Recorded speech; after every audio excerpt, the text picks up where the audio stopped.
Muy bien, el día de hoy vamos a empezar a hablar de lo que es el enfoque de género en salud.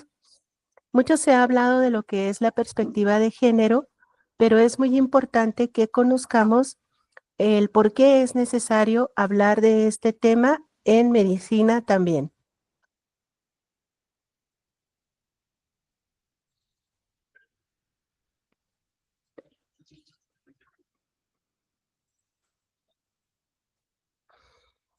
Muy bien. Bueno, como antecedentes tenemos que primero se hablaba de lo que significaba salud y en los años 30 la definición de salud se refería única y exclusivamente a la ausencia de enfermedad. Posteriormente y a partir de 1948, cuando se crea o se origina la Organización Mundial de la Salud, se empieza a hablar de la salud como aquella condición en la cual existe un equilibrio entre un aspecto mental, físico y social del individuo, y se traduce la enfermedad como una condición de desequilibrio en alguno de los ejes de este triángulo. Entonces, puede ser la parte social y aunque lo mental y lo físico esté bien, pues habrá enfermedad. Puede ser la parte física y aunque la parte social y mental estén bien, pues será enfermedad. O puede ser la parte mental, aunque social y físicamente la persona se encuentre adecuadamente o en buenas condiciones. Posteriormente, a partir de 1984, se empezó a manejar otro concepto de salud que hace referencia al alcance del que un individuo o grupo es capaz, por un lado, para realizar sus aspiraciones y satisfacer sus necesidades, y por el otro, para cambiar o hacer frente a su ambiente. Y es en ese momento en el cual la salud se convierte, más que como un objetivo de vida, en un recurso para la vida diaria. No es ser saludable al final de la vida, sino estar saludable durante toda la vida y se observa como un concepto positivo en el cual se deben de utilizar tanto recursos sociales como personales y las capacidades físicas de los individuos. ¿En qué momento es que empezamos a hablar del género en salud? Bueno, primero que nada, hasta hace no muchos años, menos de 50, todas las estadísticas que había en salud no tenían este factor de desagregación por sexo, tanto para causas de morbilidad como de mortalidad. Y esto impedía ver de qué era de lo que más se enfermaban hombres o mujeres. Esto es, nos decían, la población mexicana se muere más que nada de enfermedades respiratorias e infartos agudos al miocardio. Pero no sabíamos si eran hombres o mujeres o si era el mismo número de hombres o mujeres. Y cuando se hacen las desagregaciones por sexo, entonces nos damos cuenta de que hay muchas experiencias en salud que no son iguales para los hombres y las mujeres. Esto es, las vivimos de manera distinta y aparte tampoco se les otorga el mismo significado ni valoración social a un padecimiento o enfermedad que se pueda tener. Esto también está apoyado a que a partir de la Organización Mundial de la Salud se empiezan a encontrar asimetrías de poder o asimetrías entre los roles de género que además se reflejaban en la salud de las personas, ya que producían efectos en la dimensión de la vida personal. Recordando un poco estos conceptos de género y de deber ser y de roles y estereotipos de género, bueno, el deber ser de cada sexo es a lo que se refiere el estereotipo y da origen a los roles, que es lo que esperas de un hombre o una mujer por el hecho de ser hombre o mujer. El género entonces se define como una categoría de relación que además establece sistemas de pensamiento que nos hacen limitar las acciones y estrategias personales. ¿Por qué? Porque a lo mejor dentro de nuestro imaginario individual tenemos el sentido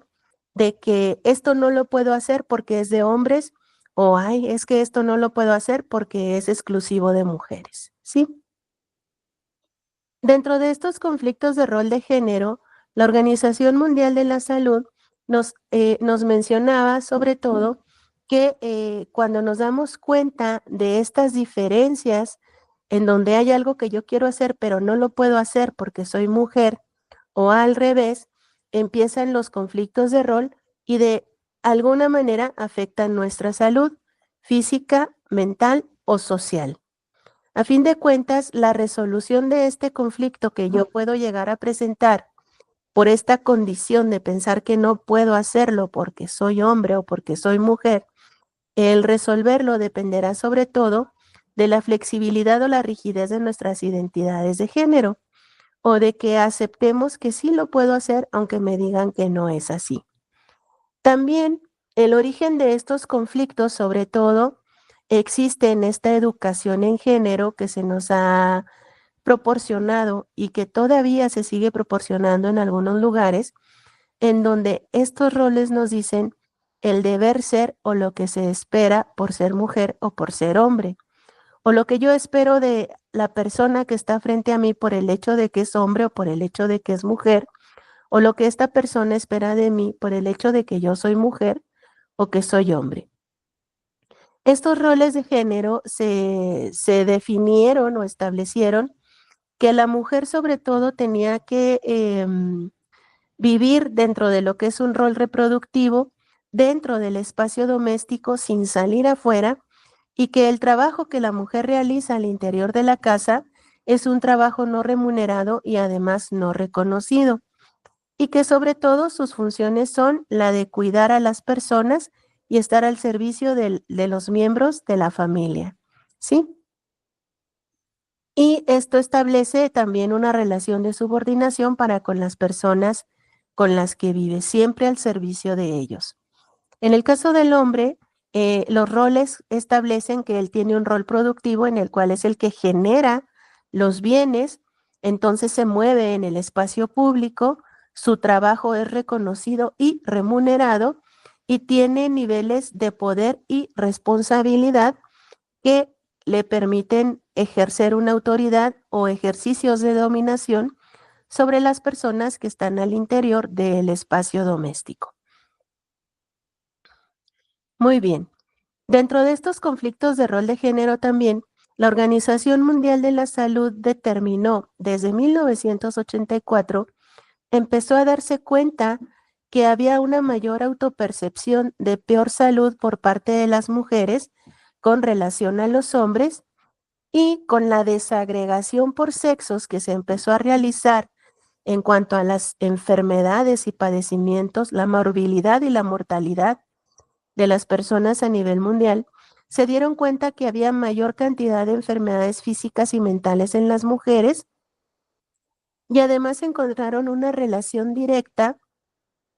entre los síntomas y los roles de género. Y establecieron además que en la práctica médica existían una cantidad de sesgos que tenían que ver con estos modelos teóricos y sobre todo prácticas clínicas androcéntricas, donde, por ejemplo, la gran mayoría de los estudios que se realizaban sobre enfermedades, tratamientos médicos, medicamentos nuevos, eran únicamente sobre población masculina de 70 kilos de peso, de unos 70 de estatura, y que toda esa información que se obtenía se traspolaba directamente a las mujeres. Y cuando nos damos cuenta de que hay medicamentos que pueden pasar la barrera fetoplacentaria, que generan alguna afectación en los embarazos, es cuando podemos comprender y entender que es diferente la corporalidad, la biología, la salud y la forma de enfrentar la vida de las mujeres con relación a los hombres. ¿Sí? Ok, estos conflictos de rol de género y salud desde la Organización Mundial de la Salud nos dice que aparte de que tenemos estas diferencias anatómicas que son evidentes, hay personas que han marcado o que han determinado que por el hecho de ser mujeres somos inferiores con relación a los hombres. Y hay muchas discusiones al respecto que ustedes pueden encontrar. Desde, por ejemplo, al momento de que se hablaba de darles el voto a las mujeres, se decía que porque nuestro cerebro es menos pesado que el de los hombres, es porque no tenemos gran capacidad de raciocinio. Pero bueno, eso ya lo superamos, ¿sí? Y estas diferencias anatómicas que además justificaban el considerar que las mujeres estábamos en un nivel de inferioridad, surgían sobre todo de estas construcciones imaginarias que siguen sosteniendo todavía en algunos espacios que las mujeres somos inferiores a los hombres, y esto sigue perpetuando conductas de discriminación para con las mujeres. Nuevamente, estas conductas de discriminación sobre todo son evidentes cuando hablamos de la asignación de tareas y de espacios físicos para hombres y mujeres, y por ejemplo, el uso del tiempo libre en el caso de los hombres suele ser un uso de tiempo o un tiempo que pueden dedicar a sí mismos, mientras que en el caso de las mujeres que están en el hogar, el uso del tiempo libre siempre va en función de hacer otra cosa y de hacer algo productivo. Este uso de tiempo sincrónico continuo por parte de las mujeres, donde no hay realmente un espacio de tiempo en el que puedan dedicarse a sí mismas, lleva a un estado de explotación de las mujeres, donde se utiliza el tiempo y el trabajo de las mismas en beneficio de los otros y las otras con quienes convive. Y en este sentido también, pues bueno, les mencionaba yo que la Organización Mundial de la Salud, desde 1988, hace el planteamiento de que este estereotipo femenino en el cual la mujer está en la casa y se dedica al hogar y al cuidado, está íntimamente relacionado no solamente con esta capacidad de cuidar, en la que nos dicen que tenemos el instinto materno a todo lo que da y que nuestras funciones son de cuidar, ¿sí? Sino que también establece una mayor vulnerabilidad a la somatización de malestares. Esto ha generado o generó a lo largo de la historia una serie de violencias que se cometían contra las mujeres con base en estas somatizaciones y problemáticas psicológicas, en las cuales, por ejemplo, cuando llegaba una mujer mayor de 50 años a un área de urgencias a hospital, diciendo que sentía una opresión en el pecho o un malestar, en lugar de preguntarle si es hipertensa, si tiene algún diagnóstico de cardiopatía, lo primero que se le preguntaba era si había tenido alguna discusión con el esposo o con los hijos. Y entonces esto se convertía automáticamente en una crisis histérica o en una condición psicoemocional en la que la mujer no tenía un padecimiento cardíaco, sino que estaba somatizando por medio del dolor cardíaco un problema fuera de sí misma que no dependía de ella. Sí, todavía puede ser que suceda en algunos lugares. Otra situación más que se llegó a ver a partir de la Organización Mundial de la Salud es que los roles familiares que se viven, la situación laboral y la clase social en la cual las mujeres, por ejemplo, empezamos a salir del hogar a trabajar, y que además de trabajar fuera de la casa, al llegar hay que trabajar dentro de la casa, y muchas ocasiones formando parte de una clase social que no tiene el suficiente ingreso económico. Todo esto contribuye o contribuía de alguna manera a explicar el por qué estas diferencias y desigualdades, pero también explica por qué los factores sociales y psicológicos afectan de manera diferente a los hombres de las mujeres, porque nuevamente el espacio físico en el que nos movemos, si podemos circular por las calles o no, el tener un tiempo dedicado a nosotras o a ellos mismos, pues va a generar una afectación de manera distinta. Entonces se estableció desde la Organización Mundial de la Salud que la salud de hombres y mujeres es diferente y desigual. ¿Diferente por qué? porque obviamente tenemos factores biológicos que nos diferencian radicalmente y nos separan en hombres y mujeres como los dos principales grupos de diferenciación. Aquí, comentario aparte, para la población que forma parte de estos grupos o de este grupo donde hay una condición intersexual, ¿sí? Ahora, este factor biológico que me hace ser hombre o ser mujer, también genera un manto de invisibilidad a todos los patrones androcéntricos de las ciencias de la salud, porque la medicina que se ha enseñado mantiene todavía como centro de la medicina a el hombre, no al ser humano, a el hombre. Si tuviera en su centro al ser humano, podría diferenciar claramente hombre de mujer, ¿sí? Y esta condición y esta salud también es desigual porque los factores sociales nos influyen de manera distinta. Y desde 1994, la Organización Mundial de la Salud propuso incorporar los conceptos de equidad, solidaridad, justicia social y perspectiva de género en la medicina. Estamos hablando de 1994. Ya son 30 años de que esta propuesta se realizó y todavía hay muchos sectores de la salud en las cuales se siguen peleando porque no quieren conocer o porque desconocen lo que significa perspectiva de género, pero sobre todo porque desconocen cuál es la necesidad de aplicar perspectiva de género en la salud. ¿Qué más sucede en este? Resulta que el malestar de las mujeres es un indicador de las diferencias de desigualdad en salud. Y hablemos, por ejemplo, del malestar psicológico que surge de la autopercepción de pensamientos, sentimientos y comportamientos que nos informan del estrés percibido y de sentimientos de desánimo y de temor. Por ejemplo, mi sobrina recién regresó de Estados Unidos, estuvo trabajando allá un año y tenía algunas amigas europeas. Y luego me contaba que fueron, por ejemplo, a tomar un café a un lugar y que de repente ella les dijo, este tipo ya tiene 3 horas aquí. O que van por la calle y les dice, este tipo nos viene siguiendo. Y que las chicas europeas le dicen, pero ¿cómo? O sea, ¿cómo te das cuenta de todo esto? Y ella dice que su instinto arácnido de mujer latina es la que le dice esto. La realidad de las cosas es que la violencia contra las mujeres en Latinoamérica hace que las mujeres latinoamericanas siempre estén en una situación de estrés constante porque están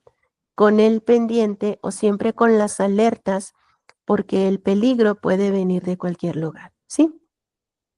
Entonces, este malestar psicológico y este considerar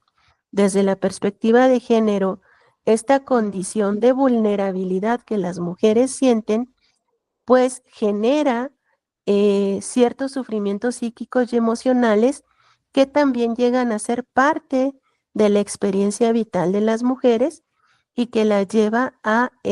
vivir estas condiciones de desigualdad y violencia. Por otro lado, cuando pensamos o decimos es que las cosas ya no son como antes, pues yo diría que son como antes, pero modificadas, ¿sí? ¿Por qué? Porque la situación de las mujeres, aunque efectivamente ha cambiado de acuerdo a la transformación sociocultural, de acuerdo a que ya nos podemos integrar a los espacios laborales, no significa realmente que se haya alcanzado la igualdad real entre los sexos. ¿Por qué? Porque seguimos viendo en el espacio privado, doméstico, al interior de la casa, que prácticamente quien se hace cargo del hogar siguen siendo las mujeres.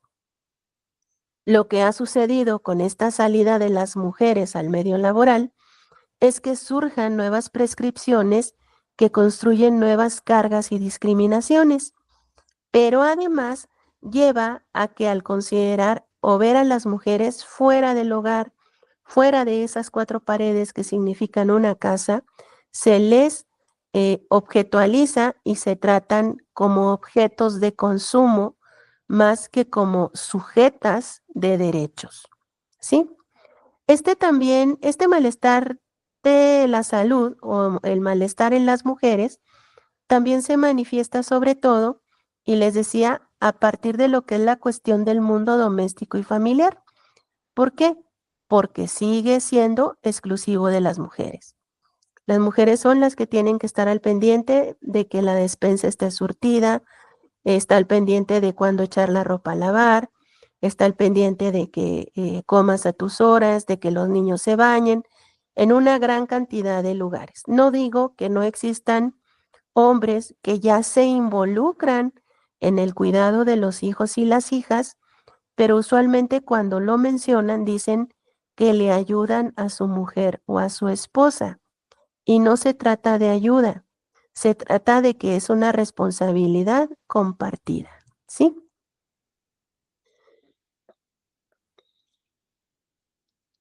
Esto entonces lleva a que las exigencias del rol femenino, que también está siempre centrado en la maternidad, porque se nos habla de que ser madre es lo mejor que te puede pasar y que en muchas ocasiones se decía que si no tenías hijos no eras una mujer completa, etcétera, hace que todas estas prácticas humanas que las mujeres realizamos maternalice todos los demás roles, que las mujeres cuiden a sus compañeros y compañeras de trabajo, y esto lleva a que conciliar la vida familiar y laboral sigue estando vinculado a estas posiciones de género, donde además la posición de la mujer sigue siendo devaluada porque el que ordena y el que manda es el hombre. Y hay lugares o espacios de trabajo donde las mujeres que son jefas tienen que hablar más fuerte, tienen que gritar más fuerte, tienen que ser más duras para que el resto del personal las obedezca, porque hay muchos hombres que no aceptan que una mujer sea su jefa o que faltan más a las disciplinas cuando es una mujer la que ejerce las necesidades de disciplina, ¿no? Esto ha llevado también a lo que ahora se conoce como síndrome de la cuidadora primaria. Y miren, el nombre que usualmente usamos es el síndrome del cuidador primario. Pero si nos ponemos a analizar quienes cuidan a los enfermos y las enfermas de la casa, a los ancianos y ancianas del hogar, a los niños y las niñas de la casa, son las mujeres. Entonces, este síndrome del cuidador primario o de la cuidadora primaria se manifiesta sobre todo de dejar de lado los propios intereses, necesidades y deseos, pero además se carece del reconocimiento de cuidar a otros u otras personas porque se le ve como una obligación. Incluso históricamente existía esta situación donde las hijas pequeñas no se casaban porque su función iba a ser cuidar a sus padres cuando fueran ancianos. ¿Cuáles son los costos invisibles de las cuidadoras y los cuidadores? Cuando una persona enferma o es anciano, usualmente las mujeres que se dedican a su cuidado realizan una contribución no monetarizada al sistema de salud. ¿Por qué? Porque son ellas las que se hacen cargo de bañarlo, de limpiarlo, de cambiarlo, de alimentarlo, de moverlo, etcétera, ¿sí? Y la enfermedad produce en las cuidadoras, esto es, una mujer que se sale de trabajar o una mujer que no estudia porque se va a dedicar a cuidar a alguien más, lo más probable es que en algún momento de su vida termine siendo pobre, que dependa de la caridad pública o que dependa de lo que el resto de su familia le quiera proporcionar, que pueda correr riesgos de contagio cuando cuida personas enfermas y que además tenga o viva una exclusión social. Por lo tanto, el síndrome de cuidador primario o de cuidadora primaria significa un alto precio personal para las personas que se dedican a esto, ¿sí? También, por otro lado, cuando la Organización Mundial de la Salud empieza a hablar de estas diferencias genéricas y por qué es necesaria la perspectiva de género, es porque se dan cuenta que hombres y mujeres enfermamos de manera diferente. En el caso de las mujeres, durante mucho tiempo, la salud se centró en la cuestión reproductiva, que las mujeres fuéramos capaces de embarazarnos y tener hijos saludables, ¿sí? Y esto llevó a que muchos de los centros de atención primaria dedicados a mujeres fueran unidades de atención a la mujer donde todo estaba enfocado precisamente a la procreación. Y cualquier otro síntoma que la mujer pudiera llegar a tener se atendía con analgésicos o ansiolíticos y no se le daba una atención adecuada a las otras 21,000 enfermedades que podemos llegar a presentar. Otra situación es que, por ejemplo, cuando se habla de la menopausia, se le empieza a ver como un cambio de vida en el cual las mujeres tienen que aceptar estos cambios y no lo vemos como un estado de la vida en el cual la falta de suministros hormonales genera cambios biológicos importantes que enferman directamente a las mujeres, ocasionando sobre todo osteoporosis, demencias y un aumento en el riesgo cardíaco, ¿sí? Entonces, la menopausia no se debe de ver solamente como una enfermedad, sino como un cambio fisiológico que además requiere de una atención médica adecuada. Entonces, sí, se le medicaliza, pero hay que atender todos estos factores de riesgo y dar los medicamentos adecuados. Otra situación que sucede con las mujeres en la edad menopáusica es que por lo general aquellas que ya han tenido hijos e hijas están en ese momento de la menopausia pasando por lo que es el síndrome del nido vacío. Y en esta condición del síndrome de nido vacío pueden tener sucesos de salud importantes asociados precisamente a que ya no haya quien cuidar, a que ya no haya quien dedicarle el tiempo, a que ya no hay con quien platicar, y esto genera afectaciones psicoemocionales importantes. Entonces, ¿qué tan importante es que las mujeres, cuando sus hijos y sus hijas han crecido, sigan dedicándose o que se retome su vida y empiecen a dedicarse a hacer cosas que las enriquezcan y que les generen nuevos satisfactores? Cuando se habla del consumo de sustancias, por lo general se dice que los hombres tienen mayor tendencia al consumo de bebidas alcohólicas, sustancias alucinógenas y opiáceos, mientras que las mujeres tienden más a consumir sedantes y ansiolíticos.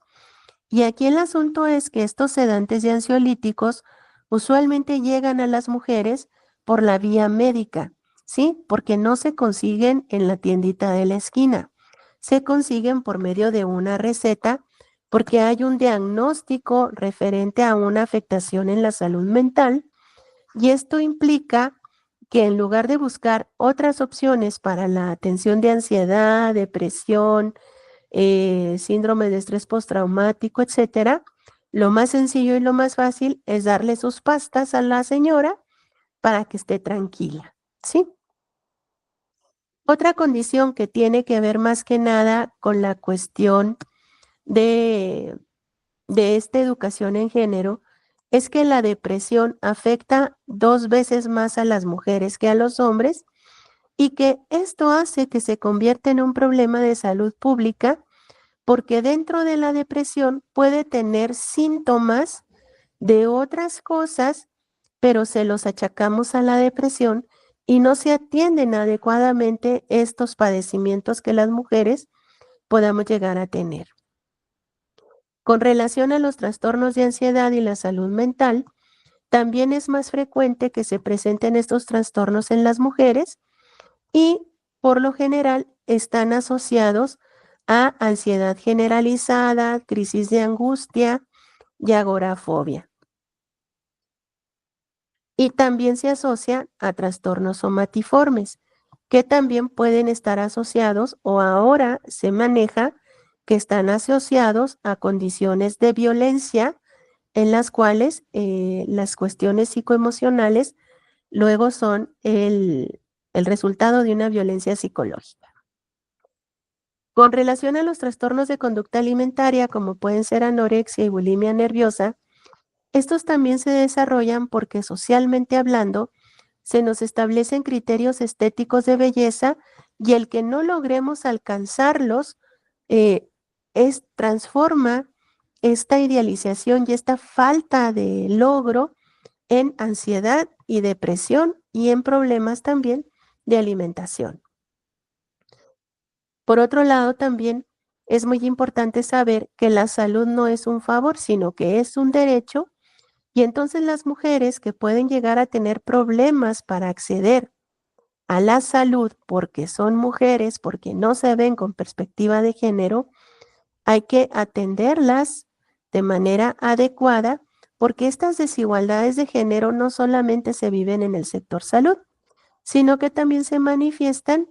en educación, en ingresos económicos, y esto afecta la capacidad de niñas y mujeres